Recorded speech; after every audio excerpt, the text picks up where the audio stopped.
தினமும் ஒரு சூரணம் பார்த்து கொண்டிருக்கின்றோம். அந்த சூரணம் கீரைகளை கொண்டு தயாரிக்கப்படுகின்ற ஒரு சூரணத்தை. அப்ப அந்த கீரைகள் நம்மளுடைய வீட்டை சுற்றி எளிதாக கிடைக்கக்கூடிய அந்த கீரைகளை தேர்ந்தெடுத்து அதனை நாம் உணவாக உட்கொள்கின்றோம். கிடைக்காத பட்சத்துல கிடைக்கும் பொழுது கீரைகளை வாங்கி சூரணமாக தயாரித்து வைத்துக் கொண்டு அதனை உணவாகவும் மருந்தாகவும் எடுத்துக்கொள்கின்றோம். அதற்காகத்தான் நாம் தினமும் ஒரு சூரணம்ங்கிற தலைப்புல கீரை வகைகளை கொண்டு எப்படியெல்லாம் சூரணம் செய்யலாம், அதனுடைய பயன்கள் என்ன என்பதையும் நாம் தெரிந்து கொண்டு வந்து கொண்டிருக்கின்றோம். தேரையர் வெண்பால ஒரு பாடல் பாடப்பட்டிருக்கும். இந்த பாடல் கீரைகளை வாழ்த்த வேண்டும் என்று பாடப்பட்டிருக்கும். அந்த பாடல் என்னவென்றால், உண்டாகு நன்மை உரைக்க விஷம் அன்று, கொண்டாடு நோய் போய் குணமாகி, உண்டி பழுக்க மலை நீங்கி பந்தமர, நன்மை இலை கரியாங்கீரையில். இந்த பாடலுடைய அர்த்தம் என்னவென்று கேட்டால், நமது மனித உடலில் உள்ள நோய்களை எல்லாம் குணப்படுத்தி அந்த மனித உடலை வலுப்படுத்தி மனிதனுடைய மலஜல கழிவுகளை முறையாக வெளிப்படுத்தி அவனை எப்பொழுதுமே ஒரு ஆரோக்கியமான நிலையில் வைத்திருக்கக்கூடிய இந்த அற்புதமான ஒரு கீரையை ஒவ்வொரு நாளும் கொண்டாடு என்பதை சொல்வதுதான் இந்த தேரையர் வெண்பா மூலமாக இந்த பாடலின் அர்த்தம். அதற்காகத்தான் நம்ம எளிமையாக நம்மளை சுற்றி கிடைக்கக்கூடிய கீரைகளை கொண்டு ஒரு சூரணம் தயாரித்துக் கொண்டிருக்கின்றோம். அந்த அடிப்படையில இன்னைக்கு நாம் ஒரு சூரணம் தயாரிக்க போகின்றோம். அந்த சூரணம் எந்த சூரணம் என்று கேட்டால், வெந்தய கீரையை கொண்டு ஒரு சூரணம் தயாரிக்க போகின்றோம். வெந்தய கீரை, இந்த கீரையை பற்றி அறியாதவர்கள் கிடையவே கிடையாது. அப்ப நமது வீட்டிலேயே தொட்டிகளிலேயே வளர்க்க வைக்கக்கூடிய அற்புதமான ஒரு கீரை வெந்தய கீரை. அப்ப இந்த வெந்தய கீரையை பொறுத்தளவுல மற்ற கீரைகளை விட இதுக்கு ஒரு தனி சிறப்பு வாய்ந்தது. ஏனென்றால் இந்த வெந்தய கீரையில நார்ச்சத்து, இரும்பு சத்து, கால்சிய சத்துக்கள் மிக அதிக அளவுல நிறைந்து இருக்கின்றது. இந்த கீரைகளினுடைய இயற்கையான தன்மை என்று சொன்னால், மனிதனுடைய உடம்புக்கு அதாவது குளிர்ச்சியை உண்டாக்கக்கூடியது, மலத்தை இழக்கக்கூடியது, சிறுநீரை பெருக்கக்கூடியது, காம உணர்வை தூண்டக்கூடியது. இதை தவிர்த்து மனிதனுக்கு டானிக்காக, அதாவது உடலுக்கு உரமாக செயல்படக்கூடிய ஒரு அற்புதமான ஒரு கீரை தான் இந்த வெந்தய கீரை. இந்த வெந்தய கீரையை பொறுத்தளவுல தோல் நோய் சார்ந்த குறைபாடுகளுக்கு அற்புதமான ஒரு மருந்தாக இருக்கும். வாயு சார்ந்த குறைபாடுகளை தீர்ப்பதற்கும் ஒரு அற்புதமான மருந்து தான். அதற்கடுத்து பாத்தீங்கன்னா கப சார்ந்த குறைபாடுகளை போக்குவதற்கும் இது ஒரு அற்புதமான ஒரு கீரை தான்.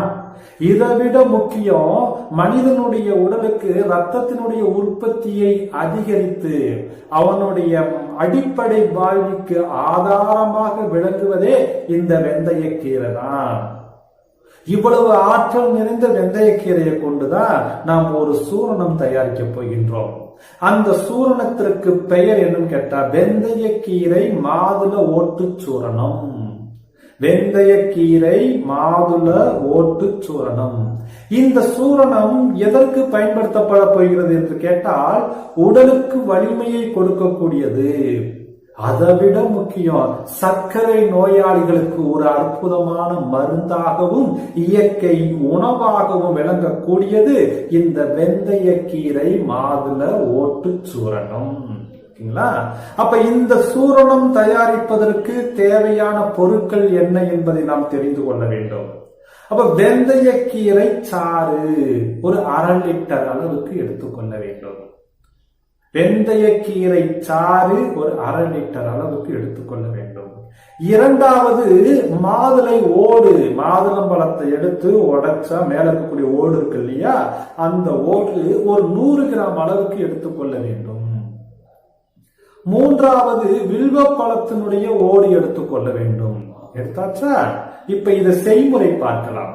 அப்போ நம் வெந்தயக்கீரை சாறு எடுப்பதற்காக போதுமான அளவுக்கு வெந்தயக்கீரைகளை வாங்கியோ அல்லது நமது வீட்டிலேயே பயிரிட்டோ அதை எடுத்து நல்லா ஆய்ந்து பழுப்பு இலைகள் அதெல்லாம் சுத்தப்படுத்தி நல்ல இலைகளை தேர்ந்தெடுத்து மிக்சியில போட்டு சிறிது தண்ணீர் ஊத்தி ஒரு 1/2 லிட்டர் அளவுக்கு சாறு எடுத்துக் கொள்ள வேண்டும். அதற்கடுத்து இந்த வில்வ பழத்தினுடைய ஓட்டையும் மாதுளம் பழத்தினுடைய ஓட்டையும் என்ன செய்யும், சிறிது சிறிதாக உடைச்சுக்கிறணும்.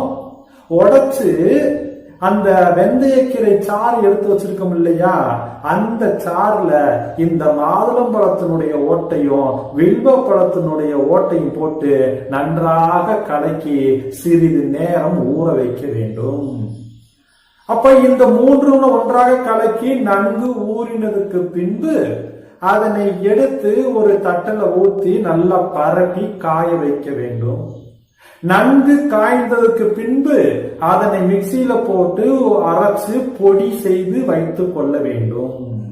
இதுதான் இந்த வெந்தயக்கீரை மாதுளம் பழ ஓட்டு சூரணம் செய்யக்கூடிய முறைகள். இப்ப சாப்பிடணும், எப்படி சாப்பிடணும், இதனுடைய பயன்கள் என்ன?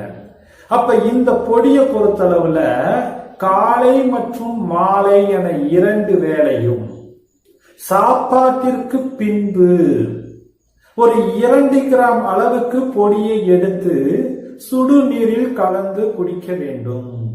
இதனுடைய பலன்கள் என்ன என்று கேட்டால், உடலுக்கு உரமாக்கக்கூடியது, டானிக் சக்தி, அதாவது சத்துக்களை கொடுக்கக்கூடியது, உடலை வலிமைப்படுத்தக்கூடியது, வலுப்படுத்தக்கூடியது. அதற்கடுத்து முக்கியமானது சர்க்கரை நோயாளிகள், சர்க்கரை குறைபாட்டினால் பாதிக்கப்பட்டு இருப்பவர்களுக்கு இந்த பொடியை காலை மற்றும் இரவு வேளை சாப்பாட்டிற்கு பின்பு குடிச்சுக்கிட்டு வந்தோம்னா அவர்கள் மாத்திரையினுடைய அளவுகளை குறைத்து அந்த சர்க்கரை குறைபாடிலிருந்து விடுபடுவதற்கு இந்த வெந்தயக்கீரை மாதுள ஓட்டு சூரணம் ஒரு மருந்தாக பயன்படும். அதே சூரணத்தை நாம் சாம்பார்லயோ போட்டு சாப்பிட்டோம்னா இயற்கை உணவாகவும் தொடர்ந்து எடுத்துக்கொள்ளலாம். அப்ப சர்க்கரை குறைபாட்டினால் பாதிக்கப்பட்டிருப்பவர்கள் இந்த சூரணத்தை தயார் செய்து மருந்தாகவும் எடுத்துக்கொள்ளலாம், இயற்கை உணவாகவும் எடுத்துக்கொள்ளலாம். அப்ப இவர்கள் தொடர்ந்து எடுத்துட்டு வந்தோம்னா அவர்களுடைய உடலில் இருக்கக்கூடிய அந்த பலவீனம் நீங்கி சர்க்கரை குறைபாட்டில் இருந்து விடுபடுவதற்கு இந்த வகை சூரணம் மிகவும் அற்புதமாக உதவி புரியும். ஏனென்றால் வெந்தயக்கீரை பொறுத்தளவில் நிறைய சத்துக்கள் நிறைந்து இருக்கிறது என்றுதான் சொல்கின்றோம். அவ்வளவு அற்புதமான சத்துக்கள் நிறைந்த வெந்தயக்கீரையை பயன்படுத்துவதற்கு தயக்கம் ஏன்? ஒரு 100 கிராம் அளவுக்கு இருக்கக்கூடிய வெந்தயக்கீரையை எடுத்து நம் பகுத்து ஆராய்ந்தால் அதுல என்னென்ன சத்துக்கள் நிறைந்திருக்கக்கூடியது என்று தெரிந்து கொள்வோம். அப்ப ஒரு 100 கிராம் வெந்தயக்கீரையில நீர்ச்சத்து என்று சொன்னால் 86% நீர்ச்சத்தும், 4.5% புரதச்சத்தும், 0.9% கொழுப்பு சத்தும், 1.5% தாது பொருட்களும், 1.1% நார்ச்சத்தும், 6% மாவு சத்தும், 400 மில்லிகிராம் கால்சியமும், 50 மில்லிகிராம் பாஸ்பரஸும், 16 மில்லிகிராம் இரும்பு சத்தும், 52 மில்லிகிராம் வைட்டமின் சியும், அவர் கொஞ்சம் பிரைமரிக்கா பி காம்ப்ளெக்ஸ் சிறிதளவும் நிறைந்து இருக்கக்கூடிய அற்புதமான ஆற்றல் நிறைந்த எளிதாக கிடைக்கக்கூடியதுதான் வெந்தயக்கீரை. இந்த கீரையினுடைய கலோரி திறன் என்று சொன்னால் 49 கலோரி. அப்ப 100 கிராம் கீரையில கலோரி திறன் 49.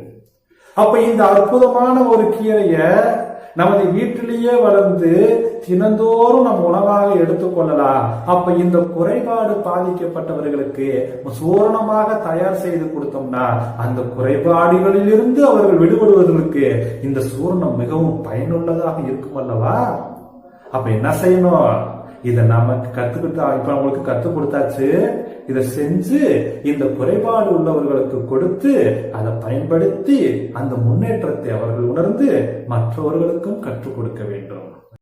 இன்னும் பல இயற்கை மருத்துவ தகவல்களை தெரிந்து கொள்ள இந்த சேனலை சப்ஸ்கிரைப் செஞ்சு பக்கத்தில் இருக்கிற பெல் சிம்பலை கிளிக் பண்ணி ஆல் நோட்டிஃபிகேஷனை கிளிக் பண்ணி வச்சுக்கோங்க. இந்த வீடியோ பிடிச்சிருந்தால் லைக் பண்ணுங்கள், உங்கள் ஃப்ரெண்ட்ஸுக்கு வாட்ஸ்அப்பில் ஷேர் பண்ணுங்கள்.